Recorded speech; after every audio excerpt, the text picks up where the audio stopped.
everybody, and welcome to another edition of Around the Town with Chuck. My name is Chuck Guglielmo. It is a weekly interview show where we talk with interesting people around the community. And today, my guest is the Director of Enrollment Management and Marketing of St. John's School, Keith Corlew. Got that right, Keith? Absolutely, you got it. Nice to have you on our show today. And thank you for calling me interesting. Well, anybody I have on the show is interesting, whether it's them or the topic we're going to talk about. In this case, I think it's both. Keith, first of all, before we go any farther, the Corlew that is the name of the Edgewood Warrior Stadium, are you related to that Corlew? Absolutely, and that's a question I get asked all the time. Okay. That is one of my dad's cousins, Jay Corlew, and he was head of maintenance for the Buckeye schools for, I'm going to say 47 years if I'm right on that. And really almost built that stadium with his own two hands and used to cut the grass with his own riding mower and really treated it like his backyard. Wow. For a lot of years, which is why the Buckeye schools chose to honor him by putting his name on the stadium. Absolutely. And then a lot of your listeners may know his son Jay, who was a football coach, head football coach at Ledgemont for a while and at Lakeside for a while. I believe he's on the Geneva staff now. And that's his son. His kids are at Geneva, and he teaches out of Geneva in the middle school there, and it's the same family. But all the Corlews are related.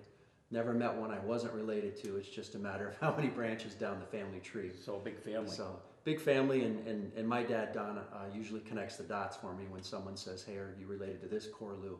I usually just go have coffee with Dad and ask him, and he says, "Yeah." And explains the family connection to me, but Very good. Definitely a relative. Very good. Before we get into the topics today, I want to learn a little bit more about you, Keith, and our audience as well. Before we came on the air, I didn't know this, but you told me you worked for ESPN 970, covering high school sports as well. Talk about that and who you worked with and what you did. Well, it's been a few years, but I was with the late Joe Pete, Ed Lumen at the time. Dale Milano was just getting started out at the time there, and Dale still does work with Dave Miller and Brad Ellis now, doing their broadcast, but probably 6-7 years, I want to say, we did that. And we had the weekly call-in show, the Sports Report, which we used to take it all over the county and go to different restaurants. We were at the Crow's Nest one year, we were at Los Compadres, we were at Ponderosa. I know I'm forgetting somewhere, but we used to bring the local athletes down to the show and talk to them. Used to get a lot of nice coverage for all the high school county athletes. It was like a late afternoon call-in show, right? Yeah, it was like 4 to 6. 4 to 6, yeah, absolutely. I remember it well. And we used to make a lot of calls out. We used to get, back in the day, we used to get folks like Urban Meyer to call in, and Dean Hood, Bobby DiBiasio from the Tribe. Now there's some big stars there. Yeah.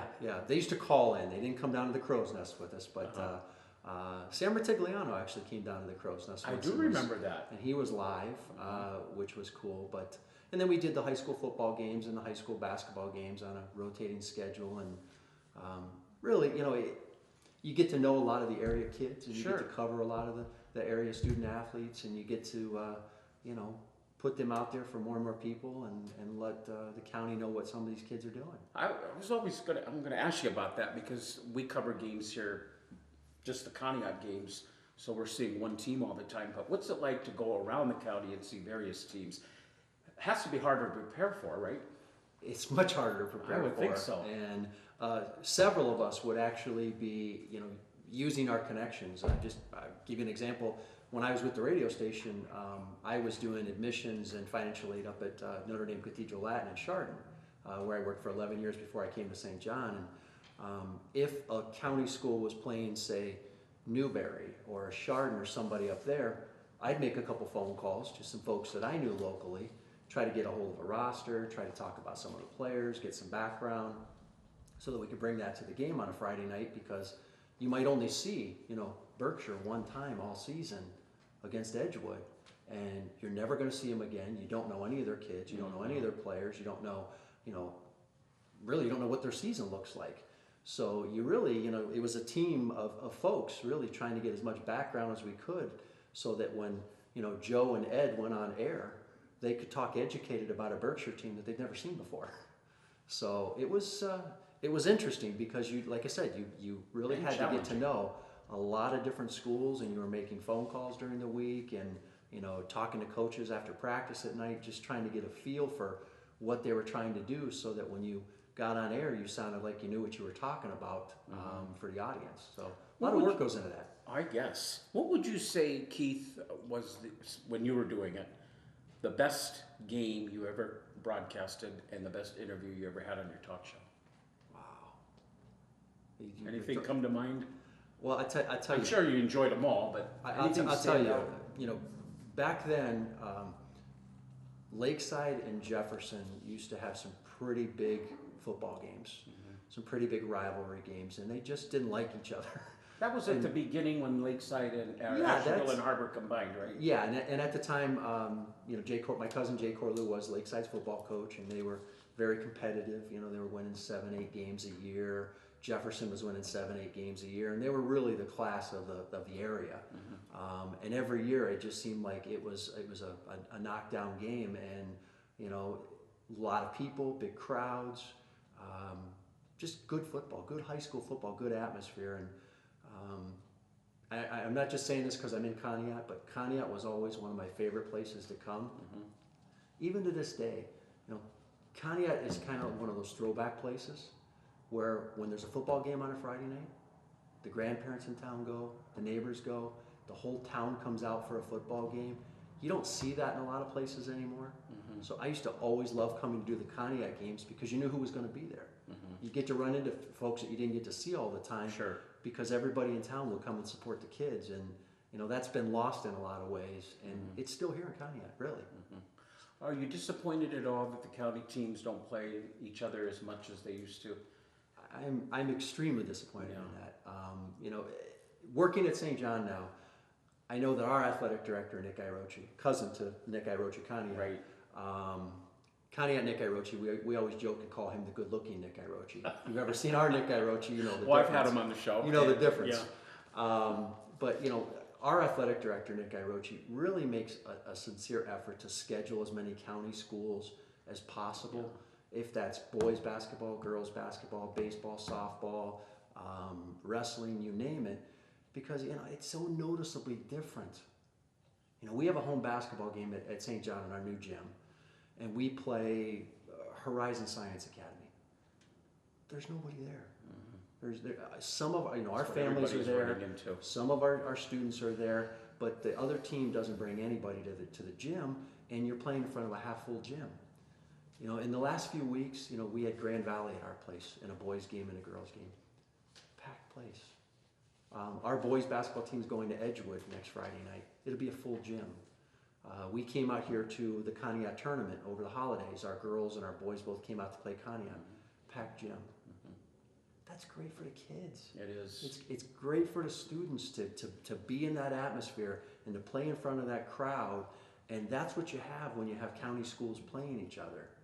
And that's something that's been lost the last few years. And I get it. I get why it's happened, but it's just such a noticeably different. I could see a scenario where it comes back. Everybody'd have to agree on it. But I'll give you a perfect example. The conference that NDCL was in when I was there, the North Coast League, had a small school division and a big school division. And smaller schools played smaller schools, bigger schools played bigger schools, and then there were some crossover games that you could play but you didn't have to. That could work in our county. It really could. If you look at the sizes of the high schools here, it could really work.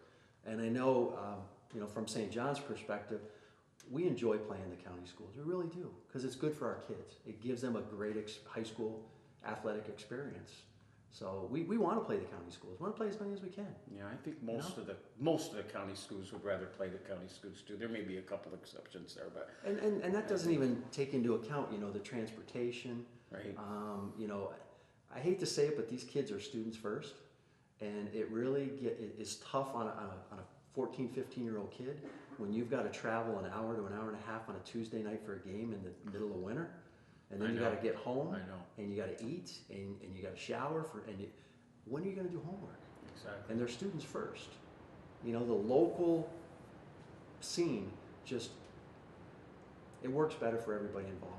That's just my personal opinion. Keith Corlew of St. John Schools, my guest. I didn't think I was going to talk so much sports, but I'm going to ask one more thing on that, and then we'll get into our main topic. Speaking of sports play, St. John's School's having a great year with their sports. The boys basketball team's got a great record. The girls aren't too shabby. The wrestling team is outstanding. Talk about those. We are having a super winter, and we couldn't be prouder of our kids. Our boys basketball team is 14-5, I want to say. It's outstanding. Our I know they girls beat basketball Pontiac. team, yeah, we did. Girls basketball team, I think, is 9-9, 10-9 roughly. And both just found out that they're going to be hosting sectional tournament games, which is a first for Wow, us. that's outstanding. So our girls are going to have Newberry at our place on the 22nd. Great. Boys are going to have Southington at our place on the 28th. And again, it's just exciting for the school because, you know, we're seeing some success. It's always good to win. You know, winning cures a lot of things. You know, when you're practicing, you're wondering why we're doing this, and you know, the long months of a basketball season or a wrestling season. It just makes everything worthwhile when you have some success on the court. Absolutely, and they've had it. We've had some. The wrestling team, I got to plug them since you mentioned it. Beautiful piece in the Star Beacon today on two of our freshmen, Dave Cumberledge and Jacob Lagoa, both having great freshman seasons, both state ranked. Just phenomenal wrestlers, and Scott Blank's doing a great job of building a wrestling program for us, which is, you know, something our kids are not used to, so they don't know a whole lot about it. Right. But it seems like every time we have a home match, we get a few more people there who are trying to understand it.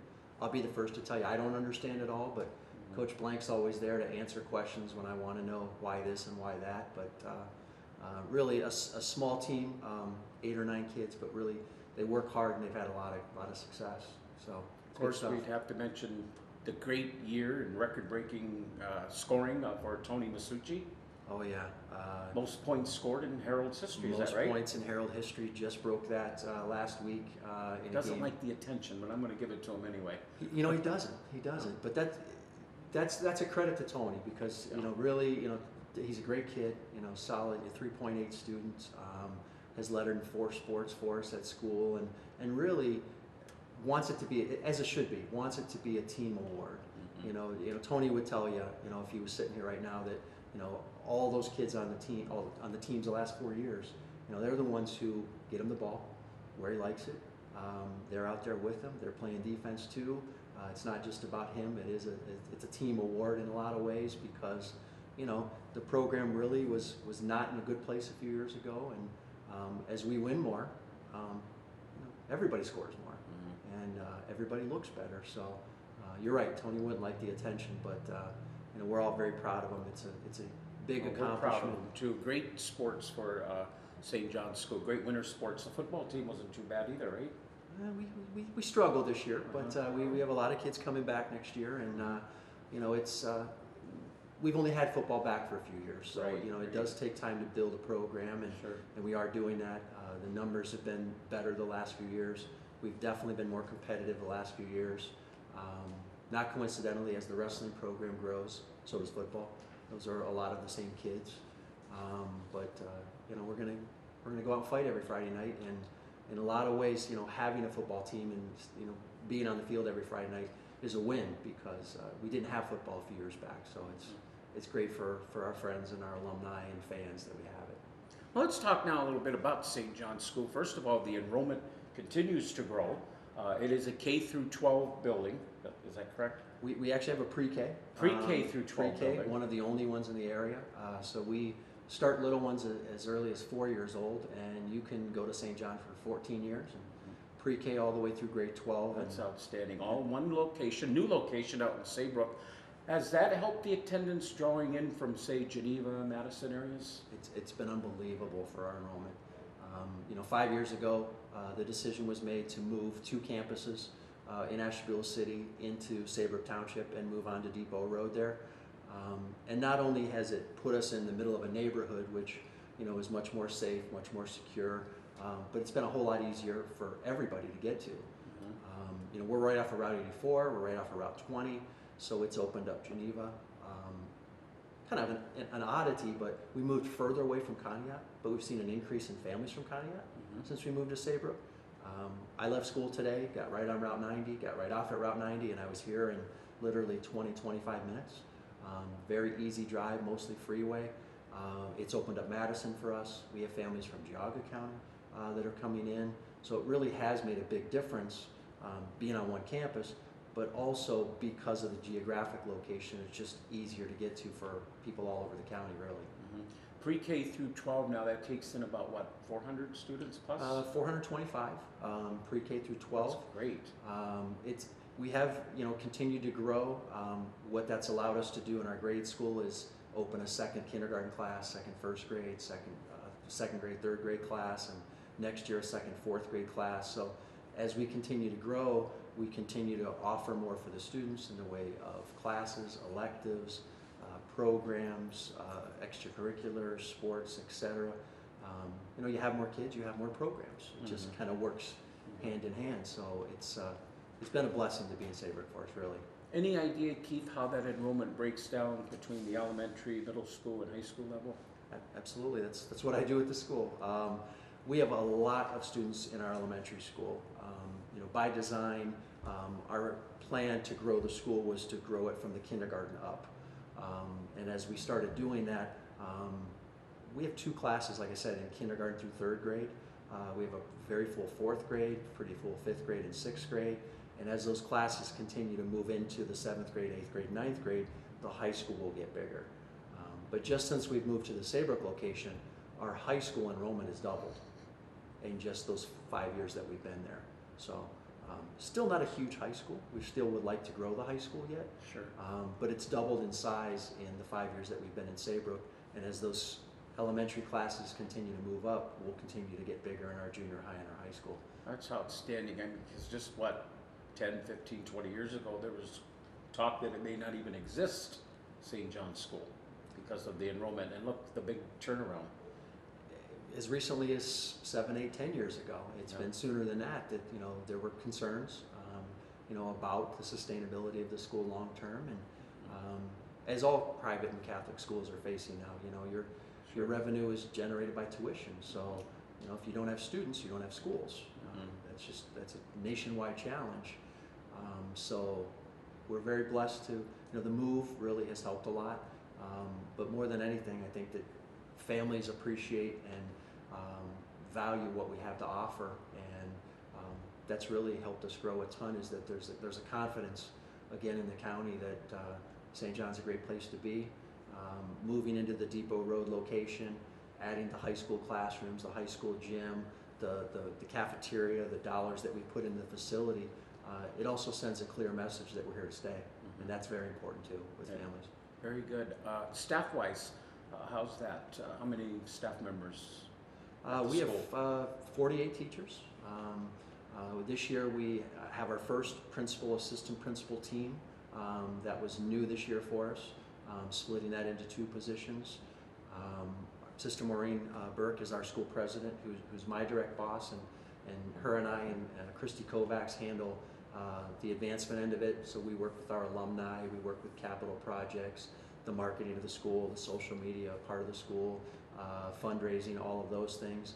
And then Scott Plesha, Rebecca Blendman, our assistant principal, and they really handle the school end of it, full-time guidance staff, and like I said, 48 teachers. So our staff continues to grow every year. As we grow as a school with enrollment, our staff grows to accommodate that growth. Keith, is there a percentage that you can give us as to how many non-Catholics attend the school? Sure. I think one thing that's important to say is that Catholic schools everywhere accept students of all faith traditions, much like St. John. You don't have to be Catholic to go to Catholic school. I know that in some ways years ago that seemed to be a trend, and that seemed to be what most people thought, but about 25 to 30% of our students are non-Catholic. Wow. They're of another faith tradition, but their families are looking for God at school. They're looking for structure. They're looking for smaller classes. They're looking for prayer. They're looking for education, formation of the whole child. All the things that are synonymous. They participate in the religious activities at the school? Yes, every student at the school participates in religion classes. Even in the elementary school, if it's done at 9:30 in your 3rd grade class, or if in the high school it's your 4th period class every day. Every student at the school participates in religion classes. They participate in all school liturgy. They participate in all community service projects. They're present all days of obligation. They participate in service opportunities, the whole gamut, absolutely. That's part of what you're signing up for, is that you're going to be part of everything that happens at the school. Now, with all the grade levels there, like you said, pre-K through 12, what are the start times and ending times for each group? The whole school, kindergarten through 12th grade, is 7:50 to 2:20. Our pre-kindergarten children go to school 8 o'clock to 11 o'clock because there's a half-day program. They're there 4 days a week for half a day. And then there's an afternoon group that comes in 11:30 to 2:30. But everybody else is on the same schedule, 7:50 to 2:20. And really, kindergarten starts everything. So anything that a fifth grader can do, a kindergartner can do. Kindergartners are in the drama program. They're in the intramural basketball program. They're in the intramural flag football program. They're the little cheerleaders on Sundays. They're participating in all of the fundraising activities, all of the pep rallies, all school liturgies. The kindergartners are just as visible as the fifth and sixth graders. So really, everything opens up to them as kindergartners. They have the run of the school like anybody else. Busing, is that provided for kids coming from out of town, out of Ashtabula? It is. Most of the public school districts near us provide busing just as they would their own students. So Conneaut students are bused to St. John. Edgewood students are, Lakeside students are, Geneva students are, Jefferson students are. And then St. John has our own van that we take out to Madison to pick up a group of students that get on in Madison. And then we have some students out in the Madison, Geauga County area that drive in every day. But if your public school provides it locally, they would also provide it to St. John, and that'd be your ride in and your ride home. We also have a lot of little folks. A lot of parents are hesitant to put a 5-year-old on a school bus, so they can be dropped off an hour before school. They can stay up to 3 hours after school in an aftercare program. So that's real convenient for working parents to get in early and stay late. And we see a lot of kindergarten, first, second, third grade students using the before and after school programs. When we had your former principal on, Nick Perkowski, he was telling us that when he was principal there, tours were provided. Anybody could come in and see the inside of the school and walk around. Is that still an option? Absolutely. That's what they keep me around to do. Anything that has to do with coming to the school, that's really what I do at the school. So if it's a tour of the facility, if it's paperwork, if it's a student who wants to visit for a day and sit in classes, we do that for 4th grade on up. If it's how you're going to pay for it with financial aid and scholarships and really getting of transcripts, anything that has to do with, I'd like to look at St. John, how do I do that? That would be my office, and I do all of that. Now, tuition, you mentioned that earlier. Is that different by grade level, or is it the same for no matter what grade you're going into? We have an elementary school tuition, which is kindergarten through the 8th grade. And then the high school tuition is grades 9 through 12, and then pre-kindergarten's a totally separate animal. We do have a Catholic and a non-Catholic tuition rate. One, because there are some dollars that are part of the package when you're talking about Catholic Church and families. There is some subsidy dollars that are coming over. As well, we want to have an incentive, offer an incentive for Catholic families to enroll their families at Catholic school. But the tuition does change at the 9th grade through 12th grade, and then the elementary would be a K through 8 tuition. One of the things that we're doing on March 2nd is a finance night, how to finance a St. John night, 6:30 in our cafeteria.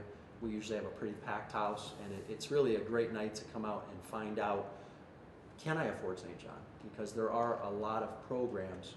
There's state programs, there's diocesan programs, there's St. John programs, there's flexible payment plans, there's incentive plans. There's a lot of different ways that if it's important to you, we can help you figure it out. Really. You stole all my thunder. I was going to talk all about that. It's really great. Now, you also have a big St. Patrick's Day raffle coming up. Tell us about that. We do. I mean, it's a big one. It's huge. Is this an annual thing, or this is our 24th annual? Wow. Our St. Patrick's Day raffle is really the biggest fundraiser in terms of people and dollars that we do every year, and it's really a celebration of what we are, because the dollars that are generated that night all go back into the students. It's how we're able to offer scholarships, tuition assistance. It's how we're able to keep the tuition where we do.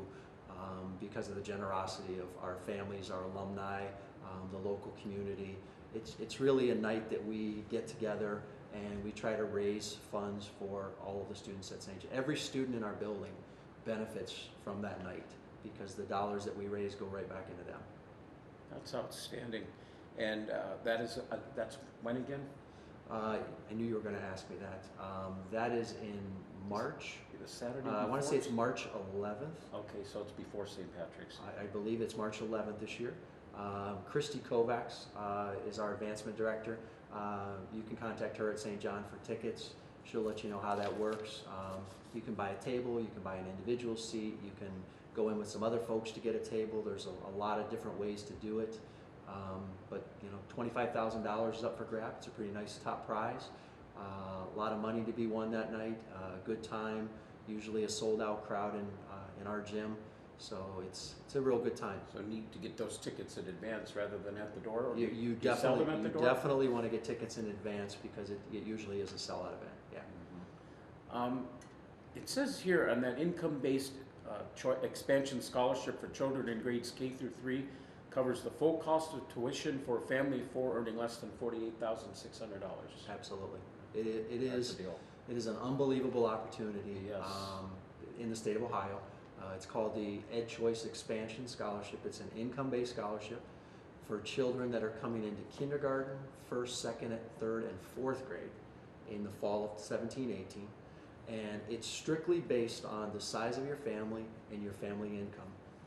And you hit it right on the head. A perfect example would be a family of 4 can earn right around $49,000 a year and qualify for the scholarship because it is an income-based. It provides an opportunity for a family that might not have had the opportunity financially to attend a non-public school. And St. John's participated in it for a number of years.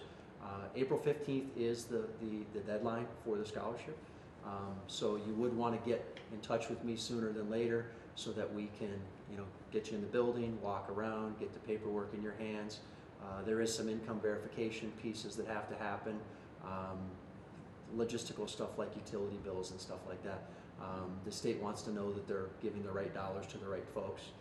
So there's some paperwork involved, but it's an unbelievable opportunity for a family that might have always thought, we'd love to have our son or daughter at St. John, but we can't afford that.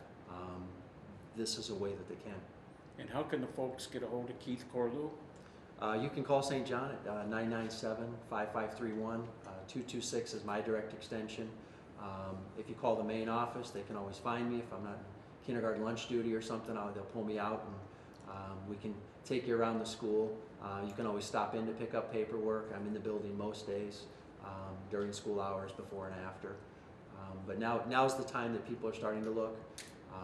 It's a perfect, February, March, April is the time really that families are starting to make decisions for next year. So it's a perfect time.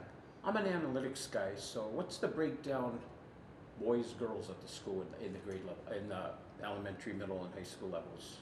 We are pretty close to 50-50 across the board. Wow. Which is not how it always was. But we are pretty close to 50-50 across the board.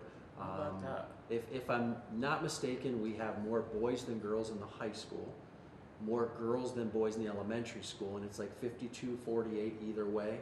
So when you throw it all together and mash it up, it's about 50-50 spread over the full 425 students. Mm-hmm. So it's pretty close. And I would love to take credit for that and say that we planned it out that way. We try to do it that way, but it doesn't always work out. But that's, in the high school, it's important to have that 50-50. That way everybody's got a prom date. It's important.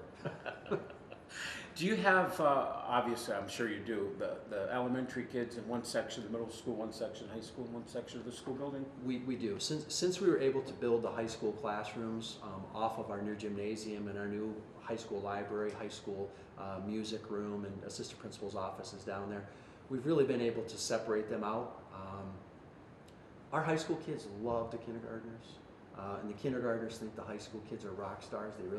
They high-five them in the hallway and they yell at them across the lunchroom and everything. Mm-hmm. But this really allows our high school students to have their own high school experience. Mm-hmm. They love our little kids, but they don't want to go to Algebra 2 class right next door to kindergarten. So this really, gives everybody their own experience. And our seniors adopt our kindergartners, their senior buddies every year, and our sixth graders adopt our second graders. And really, everybody knows everybody in our school. It's a real family atmosphere, so there's a lot of brothers and sisters and cousins and neighbors that just, everybody mixes. But again, we want everyone to have their own experience. Dress code? Absolutely. One of the Uniforms uniforms are one of the hallmarks of Catholic school. All the way through? All the way through. From kindergarten up, we have a uniform. Typically speaking, you're talking about khakis, a St. John polo shirt for guys, khakis in the polo shirt, or a skirt and the polo shirt for our young ladies. It's more of a dress code, kindergarten, first and second grade. We don't ask parents to go out and buy all the logoed stuff yet because, today was chili day in the lunchroom, and little kids, tear up white shirts on Mondays when we have chili and stuff like that. So we just allow the younger folks to wear, white or gray or blue polos with khakis, but definitely a uniform, definitely a dress uniform on church days, a dress uniform on special days when we might have career day or special guests coming into the school, but definitely uniform. But we also have fun. We have dress down days, spirit days. You can wear your uniform on game days, all of that stuff. I mean, it's a high school experience just like any other kid that Conneaut or Edgewood or Jefferson would have, just much smaller. I would like to see a dress code in all the schools, or some kind, maybe not a uniform, but some kind of a dress code in all of these schools. But I don't know if that will ever happen in the public schools anymore. I'm gonna tell you, working in I think private it would be easier on the parents' It budget. is, and working in private education my whole career, I can honestly tell you that I see a behavior change on days that we're dressed down versus dressed in uniform. Wow. Even in I mentioned kindergarten. I have kindergarten and first grade lunch duty every day, and it's the highlight of the half-hour highlight of my day is opening yogurts and chocolate milks for 5-year-olds. But on days that they're in their dress uniform, they behave a little bit better than the days that they're dressed down in their jeans or their sweatshirt. It's noticeable because their expectations of themselves are raised. Their expectations from us are raised. I notice the difference on dress down days. I really do. Even in kindergartners, it's very noticeable, and then it just gets more noticeable the older they get. I remember my principal at Conneaut back in the early 70s always used to say, good grooming and books go together. Absolutely. Yep, no question about it. Dress the part. Got to dress the part. Well, congratulations, Keith, on doing a great job there at St. John's School, and it continues to grow, and we hope it continues to grow. And thanks for coming on Around the Town with Chuck. Thank you very much for having me. And good luck. Thank you. Keith Corlew, St. John's School, my guest today on Around the Town with Chuck. And next week we will talk with Conneaut Area City School Board member Chris Newcomb. Have a good night.